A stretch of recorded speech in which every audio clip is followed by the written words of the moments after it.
नमस्कार दोस्तों, जो हम आपके लिए इलेक्ट्रीशियन ट्रेड जो बीएसपीसीएल के लिए प्रैक्टिस सेट करा रहे थे, उसमें प्रैक्टिस सेट नंबर 12 है। इसमें हम जो क्वेश्चन लिए हैं, सभी अध्याय से क्वेश्चन लिए हुए हैं। जो हमारे टीम सहयोगी हैं भीम सर जी, वह क्वेश्चन आज का जो क्वेश्चन लिए हुए हैं, काफी अच्छा क्वेश्चन लिए हुए हैं। तो क्वेश्चन का लेवल कैसा था आप जरूर कमेंट में बताइएगा, और कितना आप सही किए हैं इसको भी जरूर बताइएगा, क्योंकि क्वेश्चन का लेवल जो था आज का, हम खुद देखेंगे क्वेश्चन अच्छा क्वेश्चन है। तो आप भी बताइएगा कि क्वेश्चन का लेवल कैसा था, फीडबैक जरूर दीजिएगा, ताकि वो और मोटिवेट हो सके और आपके लिए क्वेश्चन और बेहतरीन लेकर आए, जो कि एग्जाम से सीधा रिलेट करे। चलिए आते हैं क्वेश्चन की तरफ। क्वेश्चन क्या कह रहा है, लास्ट में जरूर बताइएगा कितना क्वेश्चन आपने सही किया हुआ है। टेक्निकल का सेट नंबर 12 है। अभी तक आप टेक्निकल का थ्योरी नहीं पढ़े तो जाकर थ्योरी पढ़ लीजिए, काफी इंपोर्टेंट होने वाला है थ्योरी आपके लिए। पहला क्वेश्चन क्या है बच्चा आज का? पहला क्वेश्चन है, पीला दिखाई दे रहा है कि नहीं? चलिए हम रेड ले लेते हैं।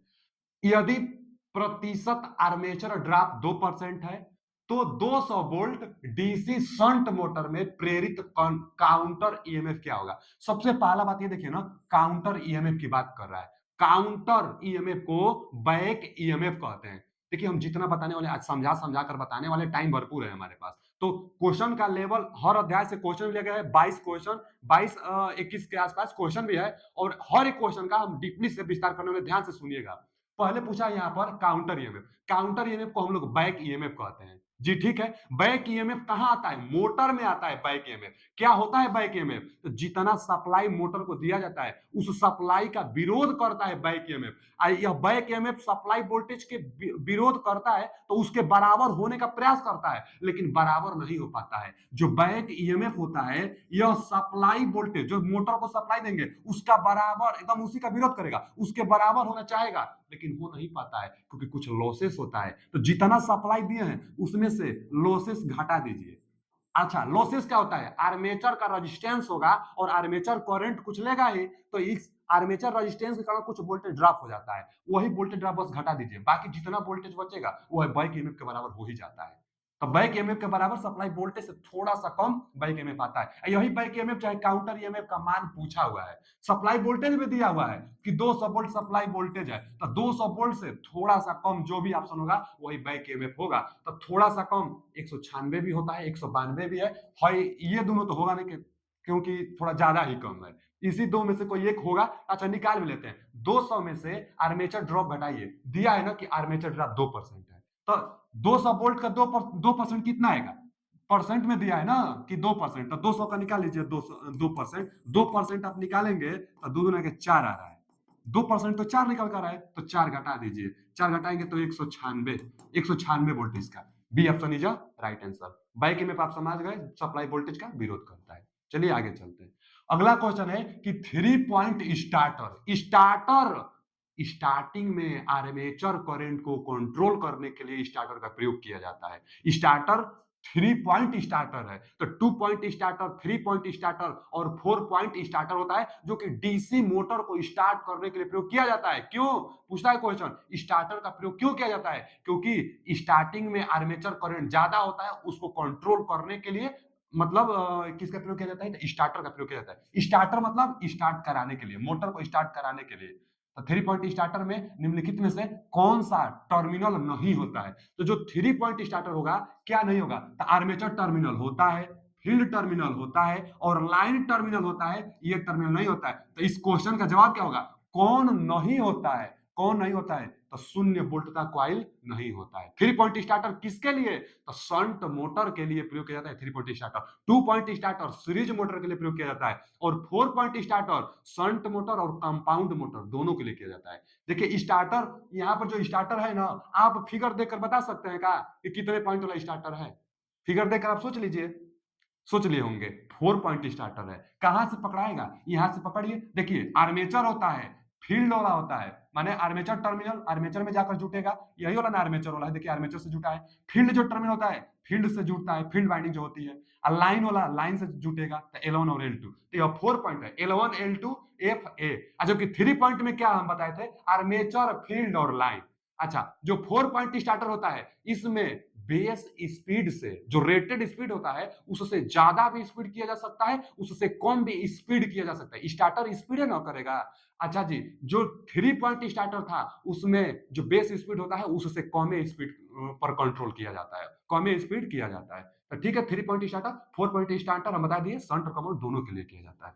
चलिए आगे, हाँ, और जानते रहेगा इसमें क्या क्या होता है, क्वेश्चन इससे पूछ लेता है। एक यहाँ होता है होल्डिंग कॉइल, एक यहाँ होता है नो वोल्ट कॉइल। देखिए यहाँ जो है मतलब ओवरलोड कॉइल है, ओवरलोड कॉइल जब ओवरलोड होता है तब यह काम करता है। तो इनके बारे में पूछता है, हम बताए हुए हैं थ्योरी, थ्योरी अब नहीं पढ़े तो जाकर थ्योरी जरूर देखिएगा। चलिए आगे, अगला क्वेश्चन क्या है कि धात्विक चालक की प्रतिरोधकता क्या होगा। धात्विक चालक, धात्विक चालक मतलब कंडक्टर का पूछा हुआ है जी, कंडक्टर के बारे में पूछा हुआ है। तो जो कंडक्टर होता है बच्चा, कंडक्टर हम बताए थे कि जो कंडक्टर होता है, जैसे तापमान बढ़ेगा कंडक्टर का प्रतिरोध बढ़ता है। अर्धचालक जो होता है, अर्धचालक सेमी कंडक्टर, तापमान बढ़ने से उसका प्रतिरोध कम होता है। एकदम जानते रहिएगा कि सेमी कंडक्टर का तापमान बढ़ने से प्रतिरोध कम होता है। सेमी कंडक्टर मतलब अर्धचालक, अर्धचालक का प्रतिरोध घटता है तापमान बढ़ने के साथ, और कंडक्टर का प्रतिरोध बढ़ता है तापमान बढ़ने के साथ। तो वही धात्विक चालक का प्रतिरोधकता, प्रतिरोधकता को रेजिस्टिविटी कहते हैं, इंग्लिश में रेजिस्टिविटी रो को कहते हैं। और रो जो प्रतिरोध के साथ घटना घटेगा वही रो के साथ घटना घटेगा। काहे बचा, काहे कि जो प्रतिरोध होता है आर बराबर रो यल बटा में ए होता है। तो रेजिस्टिविटी जब बढ़ेगा तब प्रतिरोध भी बढ़ेगा। तो तापमान बढ़ाने से प्रतिरोध बढ़ता है, मतलब रेजिस्टिविटी भी बढ़ेगा। तो तापमान में वृद्धि के साथ बढ़ती है, सही बोल रहा है। C option is right answer कि किसी धात्विक चालक का प्रतिरोधकता तापमान बढ़ाने के साथ बढ़ता है। मात्रक पूछ लेता है, ओम का रेजिस्टेंस का मात्रक ओम होता है और रेजिस्टिविटी का मात्रक ओम मीटर होता है। रेजिस्टिविटी का मात्रक क्या होता है, ओम मीटर होता है, और रेजिस्टेंस का मात्रक क्या होता है, ओम होता है। या तो लेंथ है या तो एरिया है। चलिए आगे चलते हैं, अगला क्वेश्चन है, एक ओवर कंपाउंड डीसी जनरेटर में रिक्त स्थान होता है। क्या क्वेश्चन है भीम जी, मतलब अच्छा क्वेश्चन का लेवल है, जितना क्वेश्चन है सब अच्छा क्वेश्चन है। देखिए ना, एक ओवर कंपाउंड डीसी जनरेटर में रिक्त स्थान होता है। तो जो ओवर कंपाउंड होता है ना बच्चा, पहले क्या है देखिए यहाँ पे, जनरेटर, डीसी जनरेटर। देखिए हम सब बता देते हैं, एक होता है DC series generator. DC series generator transmission line में बूस्टर के रूप में प्रयोग किया जाता है क्योंकि वोल्टेज को बढ़ाता है। तो डीसी सीरीज जनरेटर ग्राफ ऐसे बनता था, मतलब स्पीड में अगर बोला जाता। और जनरेटर अगर होता ना, तो जनरेटर में क्या होता है कि यहां से ऐसे पैराबोला बनता है, मतलब पैराबोला। तो हालांकि टार्क में भी मोटर में बनता है, जनरेटर है ना जी। तो जनरेटर में भी बूस्ट करता है ना, वोल्टेज ज्यादा रहता है। ये तो स्पीड पर हम मोटर को बना दिए। ये जानिए कि डीसी जनरेटर है तो बूस्टर के रूप में, मतलब हाई वोल्टेज जनरेट करता है DC generator. Shunt generator constant voltage generate करता है। और कंपाउंड जनरेटर कैसा करता है, कंपाउंड जनरेटर ओवर एक कंपाउंड होगा जो ऐसे उसका बनता है, यहाँ पर फ्लैट कंपाउंड बनता है, और ऐसे बनता है ना डिफरेंशियल कंपाउंड का। ओवर एक कंपाउंड पूछा है, देखिए हम तीनों बता दिए। सीरीज जनरेटर वोल्टेज बढ़ाने में बूस्टर के रूप में हाई वोल्टेज देता है सीरीज जनरेटर। उसके बाद शंट शंट जो जनरेटर होता है लगभग कांस्टेंट वोल्टेज इंड्यूस करता है। जो कंपाउंड होगा वो तीन प्रकार से, ओवर कंपाउंड, यह है ओवर कंपाउंड, यह है फ्लैट फ्लैट कंपाउंड, और यह है डिफरेंशियल मतलब अंडर कंपाउंड, अंडर कंपाउंड। तो ओवर कंपाउंड से क्वेश्चन बना है। यह जो होता है ना नो लोड पर, यहाँ पर नो लोड पर, आगे जाने पर लोड बढ़ रहा है। यहाँ क्या होता है, आईएल होता है, चाहे आईएफ होता है, लाइन करंट चाहे फील्ड करंट। यहाँ पर क्या है, ईजी है, जनरेटेड ईएमएफ है। तो जैसे जैसे लोड बढ़ेगा वैसे वैसे देखिए ना आगे ग्राफ बढ़ता है, मतलब वोल्टेज बढ़ रहा है। यहाँ पर नो लोड पर इतना वोल्टेज है, आगे जाएंगे थोड़ा वोल्टेज बढ़ गया, आगे जाएंगे वोल्टेज इतना बढ़ गया। ओवर कंपाउंड का लोड के साथ वोल्टेज बढ़ता है। यही पूछा है, ओवर कंपाउंड डीसी जनरेटर में पूर्ण भार टर्मिनल वोल्टता, पूर्ण भार का मतलब लोड पर टर्मिनल वोल्टता शून्य लोड टर्मिनल वोल्टता से अधिक होता है। सही तो बोल रहा है एकदम, बी ऑप्शन एकदम सही बोल रहा है कि शून्य लोड पर वोल्टता से फुल लोड पर वोल्टेज अधिक होता है। तो अधिक है ना जी, अधिक तो है, शून्य लोड से फुल लोड पर वोल्टेज अधिक है। यह ओवर कंपाउंड के लिए था। शंट के लिए लगभग कांस्टेंट हम बता ही दिए। यहाँ पर ईजी होता, यहाँ पर आईए चाहे आईएल होता, माने लाइन करंट चाहे आर्मेचर करंट, इसका लगभग कांस्टेंट होता है, लेकिन हल्का सा ड्रॉप हो जाता है आर्मेचर ड्रॉप के कारण। यहाँ पर क्या होगा, लगभग कांस्टेंट ही बना रहता है। जनरेटेड में है यह ग्राफ। सीरीज के लिए तो हम बता ही दिए कि सीरीज के लिए कैसा होता है बच्चा। सीरीज के लिए जो ग्राफ बनता है, मान लीजिए कुछ ऐसे बनता है। सीरीज के जो ग्राफ बनता है ईजी, और यहाँ पर क्या है, आईए होता है। तो चलिए वोल्टेज क्या करता है, वोल्टेज बढ़ाता जाता है ना, तो इसका ग्राफ ऐसे बनना चाहिए। एक बार देख लीजिएगा इसका, जो सीरीज जनरेटर है इसका ग्राफ जरूर देखिएगा। इसका ग्राफ यहाँ से आके कुछ ऐसे जाएगा। हालांकि मोटर में भी अलग केस होता है, जनरेटर है, जनरेटर उतना पूछता नहीं है। इसको पूछा था तो यहाँ बता दे, B option is right answer. चलिए आगे चलते हैं। अगला क्वेश्चन क्या है? अगला क्वेश्चन है कि एक 4 पोल 3 फेज अल्टरनेटर के आर्मेचर में 36 स्लॉट है। स्लॉटों की संख्या 36 दिया है। यदि आर्मेचर बाइंडिंग को एक स्लॉट द्वारा 60 पिच किया जाता है तो वह कोण कितना है जिससे इसे 60 पिच किया जाता है? मतलब 60 पिच एंगल पूछ रहा है साफ साफ। अल्फा का दो ही फॉर्मूला ही हम बताए थे। एक बताए थे 180 बटा में एन। एन क्या है? एन यहाँ हार्मोनिक्स है। जब हार्मोनिक्स की बात करता है तब हार्मोनिक्स उस सवाले में कहता है कि फिफ्थ हार्मोनिक्स समाप्त करने के लिए कितना एंगल 60 करना होगा। तो कितना एंगल 60 करना होगा फिफ्थ हार्मोनिक्स? तब 5 से भाग देते हैं। थर्ड हार्मोनिक्स 3 से भाग देते हैं। सेवेंथ हार्मोनिक्स तो 7 से भाग देते हैं। जितना नंबर का हार्मोनिक्स समाप्त करना होता है उतना नंबर से भाग देते हैं। एक तो यहां से 60 पिच एंगल निकलता है और एक फॉर्मूला होता है कि 180 बटा में स्लॉट 180 बटा में स्लॉट पर पोल 180 बटा में स्लॉट पर पोल। एक तो यहां से तो यहीं से निकलेगा। स्लॉट दिया था 36 स्लॉट और 4 पोल। लगाइए 36 स्लॉट और 4 पोल। देखिए कितना आ जाएगा बच्चा? इसको इसको देख लीजिए कितना आ जाएगा। तो मान भरिए देखिए ना 180 180 अब बटा में स्लॉट कितना है? 36 स्लॉट है। अब बाटा में पोल कितना है? 4 पोल है।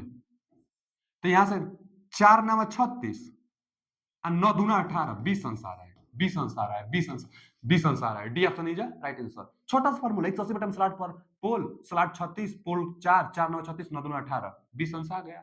इसका D option is right answer. एकदम जानते रहिएगा दोनों फॉर्मूला। अगला क्वेश्चन क्या है? एसी ड्राइव की तुलना में डीसी ड्राइव का निम्नलिखित में से कौन सा लाभ है? डीसी ड्राइव का लाभ पूछा हुआ है। डीसी ड्राइव का लाभ। डीसी ड्राइव क्या होता है? डीसी ड्राइव जो होता है ना, पहले तो यही पूछा है कि एसी ड्राइव और डीसी ड्राइव। देखिए एसी ड्राइव का यह भी लाभ है कि एसी ड्राइव पावर कम लेता है। लेकिन इसको बना एसी ड्राइव कैसे बनेगा? एसी ड्राइव बनाने के लिए सब रेक्टिफायर डायोड आईजीबीटी सब लगाना पड़ेगा तभी तो ड्राइव बनेगा। ड्राइव क्या करता है? स्पीड कंट्रोल करता है मोटर का। मोटर का स्पीड कंट्रोल करता है ड्राइव। अब डीसी ड्राइव है तो डीसी ड्राइव में सप्लाई बस प्लस माइनस होता है, दो ही इसमें फ्रीक्वेंसी होता नहीं है। तो ज्यादा जटिल इसको बनाने में नहीं है। देखिए ना डीसी ड्राइव अधिक महंगे होते हैं और डीसी ड्राइव कम जटिल होते हैं। तो यही सही दिया है। ज्यादा जटिल नहीं है, दो ही सप्लाई है तो जटिलता ज्यादा है नहीं डीसी ड्राइव में। और वही पूछा था कि डीसी ड्राइव का निम्नलिखित में से कौन सा लाभ है? तो डीसी ड्राइव ज्यादा जटिलता नहीं होता है। एसी का पीछा डीसी ड्राइव जो होगा जटिलता नहीं होगा। और ड्राइव क्या होता है? ड्राइव मोटर की गति को कंट्रोल करने के लिए प्रयोग किया जाता है। एसी ड्राइव डीसी ड्राइव दोनों होता है। एसी ड्राइव पावर कम लेता है, ये बात है। चलिए आगे। एक पावर केबल में कैम्ब्रिक की परतों पर पेट्रोलियम जेली क्यों लगाया जाता है? आप गए होंगे ना केबल वेबल खरीदे होंगे, चाहे वायर वायर खरीदे होंगे, पावर केबल जो हाई रेटिंग की केबल होगी तो उस पर ना आप देखेंगे चिपचिपा टाइप का कुछ तेल टाइप का आपको दिखता होगा। वही तो है पेट्रोलियम जेली। जेली का प्रयोग किया जाता है। थोड़ा चिपचिपा टाइप का तेल टाइप का दिखता है। क्यों प्रयोग किया जाता है? क्योंकि केबल को खराब होने से बचाता है। मूस वूस भी उसको नहीं कट करता है। तो केबल को खराब होने से बचाता है। तो केबल खराब होने से बचाता है क्या चीज बता? जो पेट्रोलियम जेली होता है। तो क्यों लगाया जाता है? तो केबल को खराब होने से बचाने के लिए लगाया जाता है। कौन सा option? C option is right answer. चलिए आगे चलते हैं। अगला क्वेश्चन है हैवी ड्यूटी वाले पीवीसी पावर केबल का वोल्टता स्तर क्या होता है? देखिए ये तो याद करना पड़ेगा। ये फिक्स डाटा है। क्वेश्चन आया हुआ है इलेक्ट्रीशियन 3/11/23 में आया हुआ है। जो 2023 में यूपीपीसीएल का जो एग्जाम हुआ था ना टीजी2 आईटीआई बेस पर जो एग्जाम होता है शिफ्ट 1 में आया था क्वेश्चन। ये डाटा है, इसको याद करना होगा कि जो पीवीसी होगा पावर केबल तो उस 650 वोल्ट से लेकर 1100 वोल्ट तक यह प्रयोग किया जाता है। तो भैया हैवी ड्यूटी का मतलब वही साइकिल ड्यूटी मतलब साइकिल होता है। हैवी साइकिल ड्यूटी वाले पीवीसी पावर केबल याद रखिएगा। पीवीसी पावर केबल का वोल्टा स्तर पूछेगा तो 650 1100 वोल्टेज मारिएगा। तो इसका C option is right answer. अगला क्या है कि नियान साइन लैंप में हरा रंग प्रदान करने के लिए निम्नलिखित में से कौन सा मूल पाउडर का प्रयोग किया जाता है? बहुत इंपोर्टेंट है क्वेश्चन। हम बताए थे जब इल्यूमिनेंस जब हम पढ़ा रहे थे वहां पर लैंप के बन 2 लेक्चर लेकर आए थे। एक तो लेकर आए थे इल्यूमिनेंस से जितना मात्रक होता था थ्योरी होता था वह वाला वीडियो लेकर, और दूसरा वीडियो लेकर आए थे हम लैंप से रिलेटेड। और लैंप से क्वेश्चन एक जरूर बनता है और एक मात्रक वाला से क्वेश्चन बनता है। 2 क्वेश्चन एकदम फिक्स है। थ्योरी जरूर पढ़िएगा इसका आप। अच्छा यहाँ पर पूछा है कि किस पाउडर का प्रयोग करेंगे तो हरा रंग का दिखाई देगा। जो नियान लैंप है चाहे जो फ्लोरोसेंट लैंप है, जो नियान लैंप है नियॉन लैंप चाहे फ्लोरोसेंट जो लैंप है, तो यहाँ पर ना इसके सतह पर एक कोटिंग की जाती है, पाउडर की कोटिंग की जाती है। यही कोटिंग डिसाइड करता है कि बाहर जो कलर दिखाई देगा वो कौन सा कलर का बाहर दिखाई देने वाला है। तो कौन सा कलर का पूछ रहे हैं यहाँ पर, पूछ रहा है कि हरा रंग का प्रदान करने के लिए किस रंग का आप कोटिंग करेंगे, तो जिंक सिलिकेट का कोटिंग करेंगे। देखिए ना, पीडब्ल्यू में बाबूजी, पीडब्ल्यू में बाबूजी, पीडब्ल्यू में बाबूजी, लास्ट में ग्रीन आता है। यहाँ पर ना जो जो प्रयोग किया जाता है, तो इसको अल्फाबेटिक में अरेंज किया जाता है। जैसे ए वाला पहले रखेंगे, बी वाला, सी वाला, डी वाला, माने अल्फाबेटिक में अरेंज करिए, लास्ट में जो आएगा वही ग्रीन वाला होगा। कैल्शियम सी वाला है, ये तो ऊपर है ना रहेगा। यहाँ मैग्नीशियम Mg, चलिए Mg भी अभी ऊपर ही रहेगा। कैडियम आ गया CD वाला, ये भी ऊपर ही रहेगा। एक जिंक Zn आ गया, तो सबसे तो नीचे जिंक आप न रखेंगे, सबसे नीचे जिंक और सबसे नीचे ग्रीन होता ही है, तो जिंक वाला option, zinc silicate is right answer हरा के लिए। वैसे कौन कौन इंपोर्टेंट है ये यहाँ पर देख लीजिए। कैल्शियम बोरेट पिंक कलर का काफी इंपोर्टेंट है, इसको एकदम आपको याद करना ही है, चाहे जैसा याद करिए। ऑरेंज कर लीजिए, यहाँ ऑरेंज कर नहीं दिया गया है, ये हम किताब से लिए है ना, तो इसलिए अरेंज नहीं किया है। आप ऑरेंज कर बैठा लीजिएगा ट्रिक से, आसानी से आप याद हो जाएगा। कैसे अरेंज करेंगे, जो जो सी वाले होंगे उसको पहले लिख लीजिएगा, सी वाले को पहले लिखिएगा, उसके बाद ए वाला है तो ए वाला को सबसे पहले लिखिएगा, तो वही अल्फाबेटिक में अरेंज करिए। इधर भी उसके हिसाब से अरेंज कर लीजिए, और उसके बाद ट्रिक अपना एक बैठा लीजिए। अपना ट्रिक बनाएंगे ना तो हमेशा याद रहेगा, तो खुद अपना ट्रिक बनाइए। और नहीं तो हम बता देते हैं कौन कौन याद रखिएगा। एक इसको याद रखिएगा, पिंक कलर का पूछता है, एक यह ग्रीन कलर का पूछता है। पिंक यहाँ भी दिया है कैल्शियम सिलिकेट, और यहाँ भी दिया है कैल्शियम बोरेट, कोई एक देगा आप लगा दीजिएगा। अच्छा जी, एक ये ब्लू वाला कैल्शियम टंगस्टन ब्लू वाला पूछता है, तो बस यही 3 आपको याद करना है, क्योंकि यही काफी ज्यादा पूछता है, काफी ज्यादा। येलो वाला भी एक बार पूछा था, लेकिन सबसे ज्यादा यही पूछता है। यहाँ कैल्शियम सिलिकेट वाला भी पूछ लिया है। तो चलिए यहाँ पर जो क्वेश्चन था ये ग्रीन वाला था, जिंक सिलिकेट ग्रीन कलर का होता है। आगे चलते हैं। अगला क्वेश्चन, हाइड्रोजन लैंप का दूसरा नाम निम्नलिखित में से कौन सा है। हाइड्रोजन लैंप का दूसरा नाम quartz iodine lamp. Quartz iodine lamp जो होता है हाइड्रोजन लैंप का दूसरा। देखिए जो हाइड्रोजन लैंप होता है उसमें आयोडीन का प्रयोग किया जाता है। जो आयोडीन होता है, चाहे आप देखें मरकरी, देखे हैं मरकरी, मरकरी जो शादी ब्याह में मरकरी, पहले अब तो एलईडी लग रहा है, लेकिन पहले जो मरकरी लगता था ना लाला, वो क्या होता था कि जब वो कभी फूट जाता था, कभी ब्रेक होता था, तो आप देखिएगा थोड़ा सा बालू टाइप का भी उस पर जो मरकरी होता था उस पर हम बता रहे हैं, बालू टाइप का थोड़ा सा होता है। कहाँ, जैसे जो मरकरी है बेलनाकार आकृति की मरकरी है, और जब यह मरकरी जब ब्रेक होता है तो इसके आंतरिक लेयर पर आप देखिएगा थोड़ा बालू टाइप का आपको दिखाई देगा, चमकीला पदार्थ, वही क्वार्ट्स होता है। तो क्वार्ट्स भी होता है, आयोडीन भी प्रयोग किया जाता है, इसीलिए क्वार्ट्स आयोडीन भी कहते हैं। किसको बचा, हाइड्रोजन लैंप को। कहाँ प्रयोग होगा हाइड्रोजन लैंप का, तो हाइड्रोजन लैंप एक रजिस्टिव लैंप है। इसका क्षमता पूछता है, तो इसका जो क्षमता इफिशियंसी होता है 35 लूमेन प्रति वाट, 35 लूमेन प्रति वाट के आसपास। अब थोड़ा सा कम थोड़ा सा ज्यादा भी ऑप्शन में दे सकता है, इसी के आसपास आप खोजिएगा, 35-30 के आसपास खोजिएगा, इतना लूमेन प्रति वाट इसकी इफिशियंसी होती है हाइड्रोजन लैंप की। हाइड्रोजन लैंप का प्रयोग कहाँ, पार्क में भी, रोड पर भी, जहां लाइट ज्यादा जरूरत हो वहां किया जाता है। लेकिन ऑप्शन में हाइड्रोजन लैंप भी रहे, पार्क के लिए पूछता है, हाइड्रोजन लैंप भी रहे और सोडियम वेपर लैंप, तो सोडियम वेपर लैंप लगे, क्योंकि सोडियम वेपर लैंप ज्यादातर प्रयोग किया जाता है स्ट्रीट लाइट में। और पार्किंग में मरकरी वेपर लैंप, गलियों पर सोडियम वेपर लैंप, सबसे ज्यादा इफिशियंसी सोडियम वेपर लैंप की होती है। तो यहाँ हाइड्रोजन लैंप था, A option is right answer.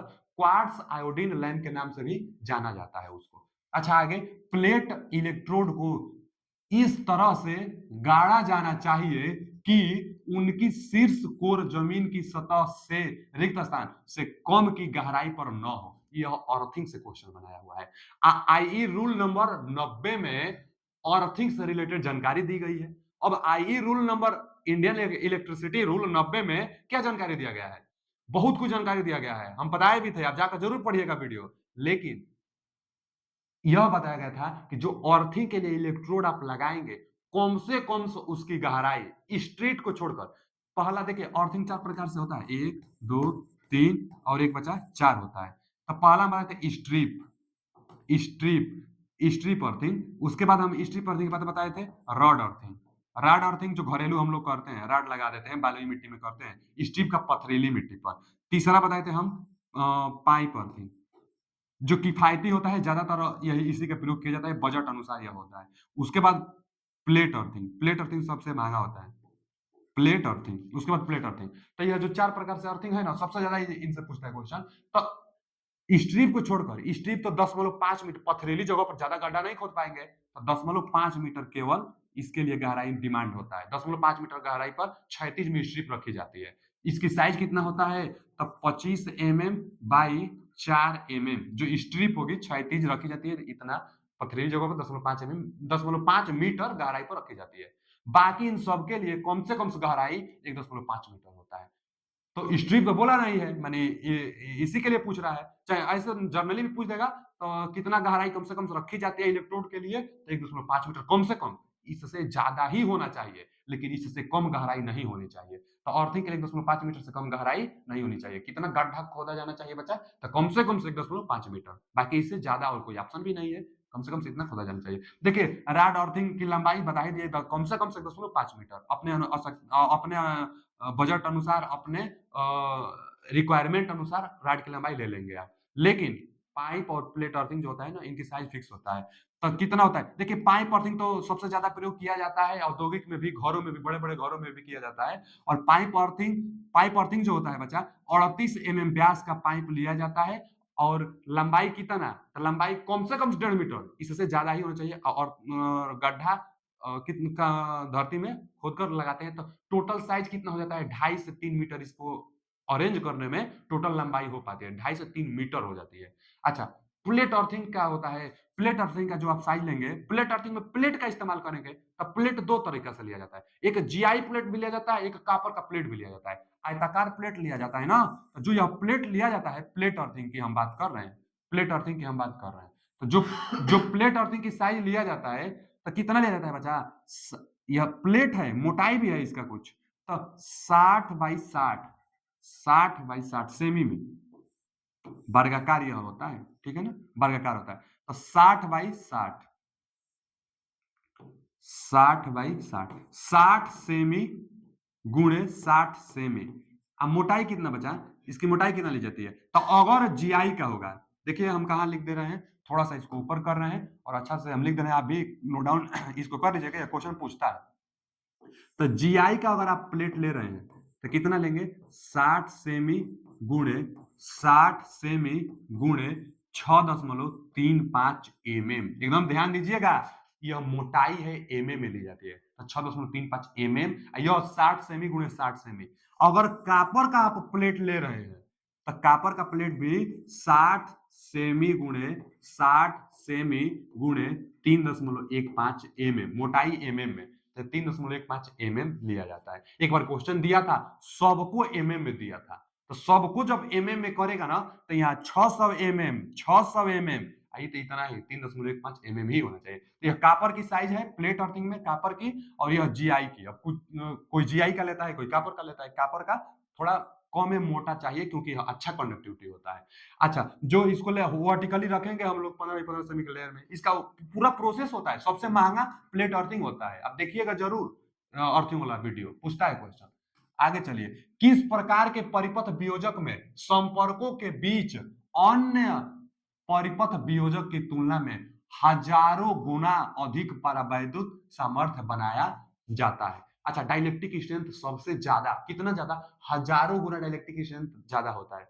देखिए डाइलेक्ट्रिक स्ट्रेंथ ज्यादा पूछा है ना, तो डाइलेक्ट्रिक स्ट्रेंथ ज्यादा SF6 सर्किट ब्रेकर में होता है। कितना होता है, यह क्वेश्चन पूछता है जेई में, SF6 सर्किट।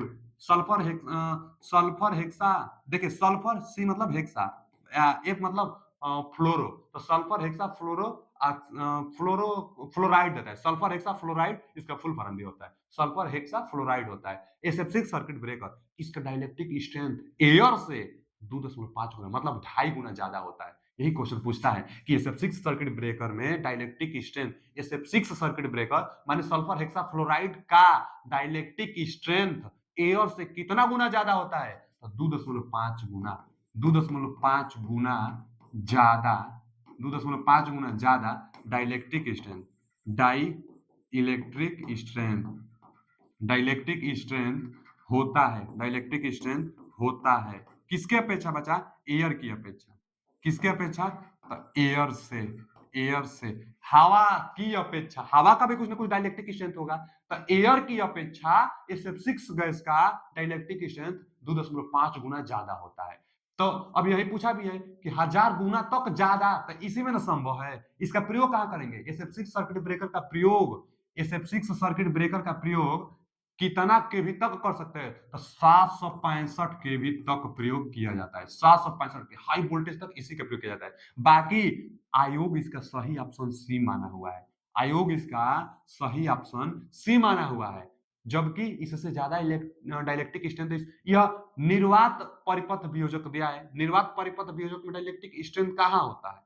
इसमें तो नहीं होना चाहिए। SF6 में एयर से भी 2.5 गुना ज्यादा होता है, तो हमारे हिसाब से ये ऑप्शन इसका होना चाहिए। आयोग इसका यह सही माना है। आप भी पुष्टि कर लीजिएगा अपने अनुसार। हाँ, और देखिए कि जो निर्वात परिपथ वियोजक होता है ना, circuit breaker, vacuum circuit breaker जो होता है, इसका प्रयोग 35 से 66 केवी तक ही प्रयोग किया जाता है। 35 से 66 केवी तक इसका प्रयोग किया जाता है। इसका प्रयोग 765 केवी तक, तो इसका डाइलेक्ट्रिक स्ट्रेंथ अच्छा है, तभी तो इतना केवी तक प्रयोग किया जाता है। 2.5 गुना एयर की अपेक्षा इसका ज्यादा होता है। ये ऑप्शन है राइट आंसर। चलिए आगे चलते हैं। अगला क्वेश्चन है माइक्रो, इसका कौन सा ऑप्शन सही होगा?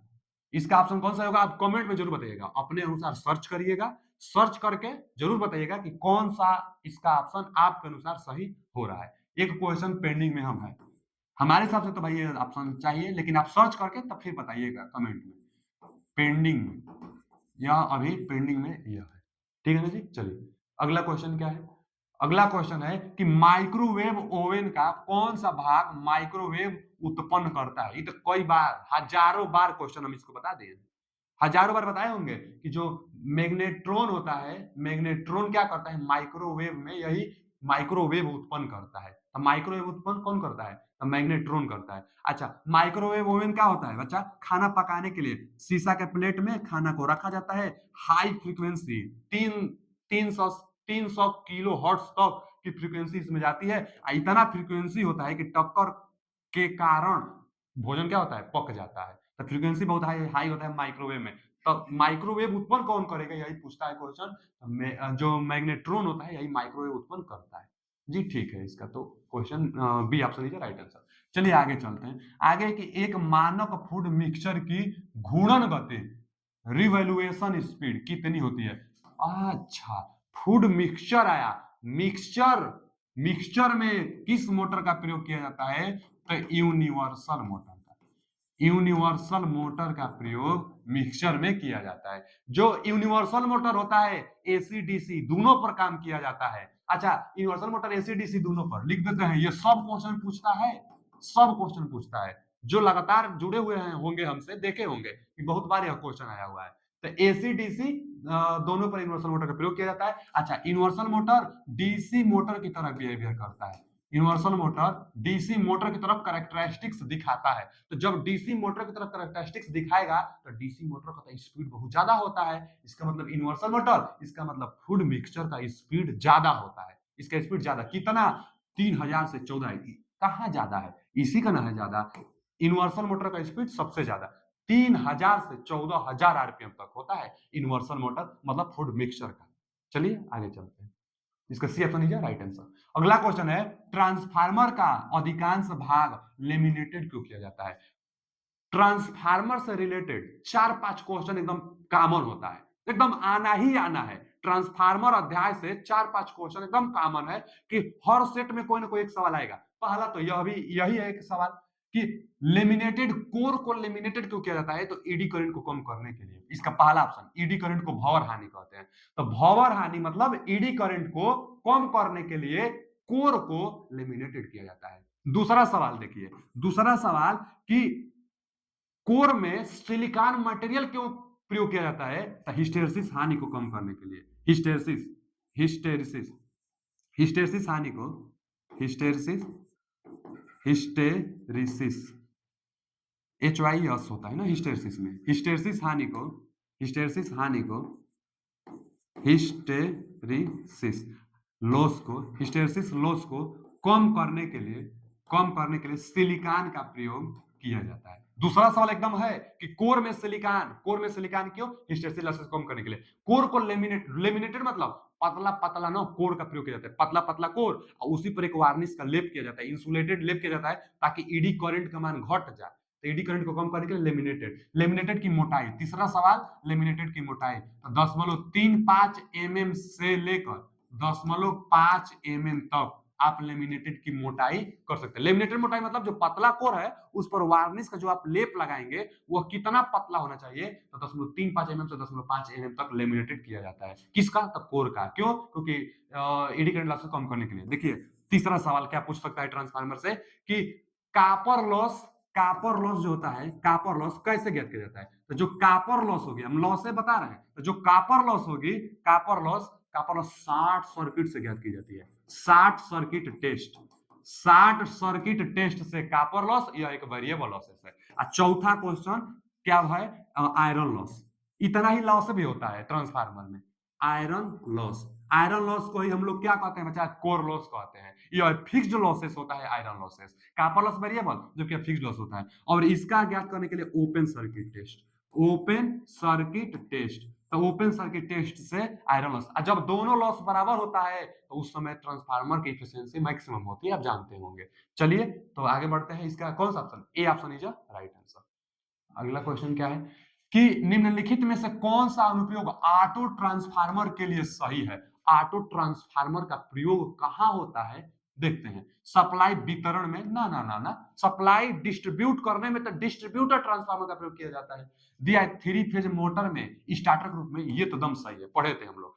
3 फेज इंडक्शन मोटर का स्टार्टर 3 प्रकार से हम बताए थे। कौन कौन? एक बताए थे डोल स्टार्टर, इसका full form direct online starter. Direct online starter कितना एचपी तक? 5 एचपी तक प्रयोग किया जाता है। दूसरा स्टार्टर बताए थे स्टार डेल्टा स्टार्टर, यह कितना? 15 से 20 एचपी तक प्रयोग किया जाता है स्टार डेल्टा स्टार्टर। और तीसरा हम पॉइंट बताए थे आपको, तीसरा पॉइंट हम आपको बताए थे स्टार डेल्टा स्टार्टर के बाद तीसरा बताए थे यही ऑटो ट्रांसफार्मर। ऑटो ट्रांसफार्मर का प्रयोग कहां? तो बचा हो एवब कितना? 20 एचपी। 20 एचपी से ज्यादा के लिए ऑटो ट्रांसफार्मर स्टार्टर का प्रयोग किया जाता है। ऑटो ट्रांसफार्मर को ही स्टार्टर के रूप में स्टार्ट कराने के लिए, किसको? तो induction motor, 3 phase induction motor को, मतलब वही स्टार्टिंग करंट कंट्रोल करने के लिए। तो B option is right answer, auto transformer का प्रयोग किया जाता है। देखिए एक न्यूमेरिकल बनता है, इन सबसे एक न्यूमेरिकल बनता है। हम न्यूमेरिकल यहां लिख देते हैं, स्टार्टिंग टार्क बटा में फुल लोड टार्क बराबर स्टार्टिंग करंट बटा में फुल लोड करंट का होल वर्ग गुणे स्लिप। बहुत ज्यादा इंपॉर्टेंट है, बहुत ज्यादा इंपॉर्टेंट। जो यह फॉर्मूला लिख दिया है ना हम बच्चा, समझ लीजिए कि करोड़ों बार, एकदम हजारों बार यह फॉर्मूला आ चुका है, इतना इंपॉर्टेंट। न्यूमेरिकल तक आ जाता है, इस पर ट्रिक तो लगवाता ही है, न्यूमेरिकल आ जाता है। तो जेईएन एग्जाम में बहुत ज्यादा पूछता है ये तो। अच्छा, स्टार्टिंग टार्क बटा फुल लोड टार्क, और स्टार्टिंग यहाँ पर स्टार्टिंग है तो यहाँ पे स्टार्टिंग करंट के 60 सर्किट करंट नहीं स्टार्टिंग, यहाँ स्टार्टिंग तो स्टार्टिंग करंट, यहाँ फुल लोड टार्क तो यहाँ फुल लोड करंट, इधर टार्क है इधर करंट है, करंट का होल वर्ग गुणे स्लिप है। अच्छा, यह किसके लिए? डोल स्टार्टर के लिए। स्टार डेल्टा स्टार्टर के लिए क्या होना चाहिए? बस यहाँ 1/3 लग जाता है। अच्छा, ऑटो ट्रांसफार्मर के लिए क्या होता है? तो ऑटो ट्रांसफार्मर के लिए यहाँ पर के स्क्वायर, टेपिंग का स्क्वायर लग जाता है, के स्क्वायर लग जाता है, टेपिंग का स्क्वायर। तो इस टाइम जो यह लिखा गया है यह ऑटो ट्रांसफार्मर के लिए ही लिखा गया है। ऑटो ट्रांसफार्मर के स्क्वायर, और यहाँ स्टार्टिंग बटा में फुल लोड करंट का होल वर्ग, यहाँ पर स्लिप है, वो भी मैक्सिमम स्लिप आता है, चाहे फुल लोड का स्लिप कहिए, फुल लोड का चाहे मैक्सिमम, ऐसे मतलब मैक्सिमम स्लिप आता है। मैक्सिमम स्लिप, वो मैक्सिमम स्लिप देता है, चाहे जितना स्लिप का मान दिया रहा तो वही रख दीजिए, स्टार्टिंग करंट जरूर देगा, यहाँ से टेपिंग पूछता है क्वेश्चन। तो चलिए इसका कौन सा ऑप्शन सही था बच्चा? B option is right answer. यही 3 प्रकार से स्टार्टर में होता है, कितना एचपी तक होता है यही पूछता है, नहीं तो वहां से क्वेश्चन बना लेता है। यह के ऑटो ट्रांसफार्मर के लिए, के हटाइए 1/3 रखिए तो स्टार डेल्टा के लिए, और सब हटा दीजिए तो पहला डोल स्टार्टर के लिए। चलिए आगे, अगला क्वेश्चन क्या है कि पीजरे मोटर में, मतलब स्क्वायरल केज मोटर में डबल केज रोटर का उपयोग करने का क्या लाभ है? डबल केज प्रयोग करते हैं इस रेजिस्टेंस बढ़ाने के लिए। जब रेजिस्टेंस बढ़ता है तो स्टार्टिंग टार्क बढ़ता है। डबल देखिए, single cage squirrel, single cage मतलब सिंगल केज स्क्वायरल मोटर, तो इस पहले तो स्क्वायरल मोटर जो होता है ना, इसके रोटर पर बाइंडिंग नहीं किया जाता है। इस पर क्या होता है, कॉपर का स्लॉट लगाया जाता है, राड लगाया जाता है, बार लगाया जाता है, इस पर कोई बाइंडिंग नहीं होता है स्क्वायरल केज में। अच्छा, स्क्वेरल केज में बाइंडिंग होता ही नहीं है, इसका स्टार्टिंग टॉर्क कम होता है। स्लिप रिंग इंडक्शन मोटर का स्टार्टिंग टॉर्क अच्छा होता है, क्योंकि स्लिप रिंग की सहायता से अलग से रेजिस्टेंस जोड़कर स्टार्टिंग टॉर्क हम लोग बढ़ाते थे। तब स्क्वायरल केज जो सिंगल केज वाला है, पिजारा मतलब स्क्वायरल केज मोटर है, तो डबल, यहाँ डबल केज एक सिंगल केज है, तो single cage squirrel cage induction motor में क्या होता है कि स्टार्टिंग टार्क कम होता है, क्योंकि रेजिस्टेंस ज्यादा नहीं होता है, तो रेजिस्टेंस बढ़ाने के लिए डबल केज का प्रयोग किया जाता है स्क्वायरल इंडक्शन मोटर का। तो डबल केज का प्रयोग, रेजिस्टेंस, स्टार्टिंग रेजिस्टेंस बढ़ता है, स्टार्टिंग रेजिस्टेंस बढ़ जाता है तो स्टार्टिंग टार्क बढ़ जाता है, तो यहाँ पर स्टार्टिंग टार्क बढ़ जाता है। D option is a right answer. चलिए आगे चलते हैं। अगला क्वेश्चन क्या है, क्वेश्चन का लेवल देख रहे हैं ना, एकदम अच्छा अच्छा क्वेश्चन है। आगे देखिए, एक तुल्यकालिक मोटर का सामान्यतः क्षेत्र उत्तेजना पर अवस्था होती है। अच्छा, सिंक्रोनस मोटर की बात कर रहा है। नॉर्मल एक्साइटेशन, सामान्य क्षेत्र उत्तेजन, normal field excitation, normal excitation वह अवस्था होती है जिससे वह दिए भार के लिए रिक्त स्थान शक्ति गुणांक उत्पन्न करती है। तो क्या कितना शक्ति गुणांक उत्पन्न करेगा, ये पूछा हुआ है। ये बच्चा भी कर्व याद है आपको, पूछता है सबसे पहला प्रश्न कि भी कर्व किसके किसके बीच में दर्शाई जाती है, तो आर्मेचर करंट और फील्ड करंट के बीच में भी कर्व दर्शाया जाता है। अब भी कर्व से जितना अल्टरनेटर में, चाहे अल्टरनेटर चाहे सिंक्रोनस मोटर में क्वेश्चन बनता है, हम सब भी कर्व से आपको बताए हैं। भी कर्व से फिर बताने जा रहे हैं कि पहले तो भी कर्व किसके बीच में, आर्मेचर करंट और फील्ड करंट के बीच में खींचा जाता है, पहला प्रश्न। अच्छा, इनवर्स भी कर्व पूछ लेता है। इनवर्स भी कर्व पावर फैक्टर और फील्ड करंट में इनवर्स भी कर्व, तो यहाँ इनवर्स भी कर्व पे हम बात नहीं कर रहे हैं। चलिए, भी कर्व क्यों, क्योंकि भी कर्व बनता है, इसमें एक भी कर्व बनता है, भी ग्राफ बनता है, और भी ग्राफ में ना सबसे कम जहां आर्मेचर करंट होता है, यही होता है यूनिटी पावर फैक्टर, और यही होता है नॉर्मल एक्साइटेशन। नॉर्मल एक्साइटेशन, अब देखिए नॉर्मल एक्साइटेशन, पहले तो इसमें यही पूछा भी था, सामान्य क्षेत्र उत्तेजन मतलब नॉर्मल एक्साइटेशन, तो नॉर्मल एक्साइटेशन पर यूनिटी पावर फैक्टर होता है। इस क्वेश्चन का जवाब होगा इकाई, unity power factor, C option is right answer. अब आगे समझ लीजिए और क्या पूछ लेगा।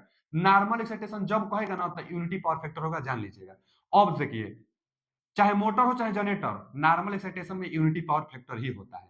अब देखिए यहां पर क्या है, मोटर है, यह मोटर के लिए हम बता रहे हैं। मोटर के लिए यूनिटी पावर फैक्टर से बाद जाने पर, एक्साइटेशन बढ़ाने पर, फील्ड करंट बढ़ रहा है मतलब एक्साइटेशन बढ़ रहा है, तो नॉर्मल एक्साइटेशन से एक्साइटेशन बढ़ाने पर, यूनिटी पावर फैक्टर के बाद पावर फैक्टर बढ़ाने पर क्या मिलता है आपको, तो लीडिंग मिलता है, लीडिंग। अच्छा, नॉर्मल एक्साइटेशन से कम एक्साइटेशन करने पर, लोअर एक्साइटेशन पर क्या मिलता है बच्चा, तो लैगिंग मिलता है, लैगिंग, लैग होगा उधर लीड होगा। हम पढ़े भी हैं, हम लोग जानते हैं कि जो सिंक्रोनस मोटर होता है, ओवर एक्साइटेशन में लीडिंग पावर फैक्टर पर, नो लोड पर सिंक्रोनस मोटर कंडेंसर की तरह बिहेवियर करता है, यानी पावर फैक्टर को सुधारता है। तो पावर फैक्टर सुधारने के लिए सिंक्रोनस मोटर का प्रयोग किया जाता है, बशर्ते नो लोड पर होना चाहिए सिंक्रोनस मोटर, ओवर एक्साइटेशन में होना चाहिए और लीडिंग पावर फैक्टर पर होना चाहिए। तो ओवर एक्साइटेशन पर लीडिंग पावर फैक्टर मिलता ही है। यह मोटर के लिए, जनरेटर के लिए बस उल्टा, उधर लगेगा इधर लीड कर दीजिए, जनरेटर के लिए हो जाता। तो इसका इकाई होगा, नॉर्मल एक्साइटेशन पूछा था ना, तो इकाई होगा।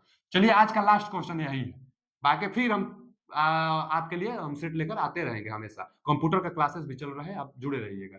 देखिए क्या है, शेडेड पोल इंडक्शन मोटर की शेडिंग क्वाइल में कितने फेरे होते हैं, ये बच्चा इस शेडिंग, पहले तो शेडेड पोल इंडक्शन मोटर पूछ रहा है। देखिए यह सिंगल फेज इंडक्शन मोटर होता है। सिंगल फेज जो इंडक्शन मोटर होता है वह सेल्फ स्टार्टेड होता है। जो शेडेड पोल होता है ना, single phase shaded pole motor होता है, शेडेड पोल मोटर की इफिशियंसी भी कम होती है, इसकी इफिशियंसी लगभग 35%। इसकी जो रेटिंग होती है यह भी कितना होता है, मैक्सिमम 40 वाट तक होता है, 40 वाट तक। इसका प्रयोग कहाँ किया जाता है, तो टॉय मतलब खिलौने में, शेडेड पोल इंडक्शन मोटर का प्रयोग खिलौना में किया जाता है। इसका टार्क बहुत कम होता है, तो कितना इसकी एफिशिएंसी बहुत कम होती है। इसका टार्क बहुत 40 वाट तक इसकी रेटिंग होती है, और इसका टार्क भी बहुत कम होता है। इसका टार्क निकालेंगे तो टार्क बहुत कम आता है, इसका रेटिंग 40 वाट तक आता है। तो हर चीज कम होता है, सेल्फ स्टार्टेड होता है। Shaded pole induction motor self started होता है। अच्छा, इसकी डायरेक्शन क्या होती है? तो ऑन शेडेड से अनशेडेड टू शेडेड, अनशेडेड से दिखाई दे रहा है, इधर हम कर देते हैं, अनशेडेड से शेडेड की तरफ, शेडेड जिधर शेडेड रिंग किया। अब शेडेड का मतलब क्या होगा कि जैसे देखिए यहाँ पर ना स्टेटर होगा, यहाँ पर क्या होगा, इसका इसका फील्ड होगा ना, यहाँ से ऐसे करिए, ऐसे करिए, ऐसे ऐसे, और ये ऐसे होता है, ठीक। फील्ड बाइंडिंग इसी पर करेंगे हम लोग।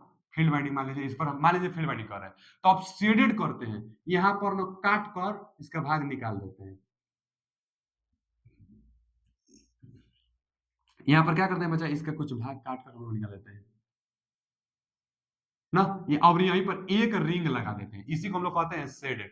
अब यहाँ ऑन शेडेड है, यहाँ शेडेड है, यहाँ जो रोटर है ना, यह इधर ही रोटेट करेगा। वही लिखे हैं ऑन शेडेड पार्ट से शेडेड पार्ट की ओर, माने जो उसका पोल शू होता है ना, पोल शू में एक कट निकाल दिया जाता है बाहर, और जब एक कट आप बाहर निकाल देंगे तो अब इधर ही एक छोटा सा खंड बचेगा। इसी खंड में एक टर्न का एक अलग से कॉपर का रिंग लगा दीजिए, शेडेड रिंग, इसलिए तो इसको कहते हैं शेडिंग कुंडली। शेडिंग कुंडली मतलब यहीं पर शेडिंग किया जा रहा है, और यही करने से सेल्फ स्टार्टेड हो जाता है। क्यों? क्योंकि दो को फ्लक्स हो जाता है ना, एक यहाँ से भी फ्लक्स आएगा, एक ये फ्लक्स, तो ऑन शेडेड से शेडेड की तरफ यह रोटर रोटेट करने लगता है। शेडिंग तो कितना होता है टर्न? एक होता है, यही पूछा है ना, फेरों की संख्या कितना होती है। शेडिंग क्वाइल में कितने फेरे होते हैं? तो एक फेरा होता है। शेडिंग क्वाइल में कितने फेरे होते हैं? तो एक होता है, एक। इसका कौन सा option? B option is right answer, B option is right answer. Shading coil में केवल एक फेरे होते हैं। क्वेश्चन और यहाँ से ये था, ट्वाइस में इसका प्रयोग किया जाता है।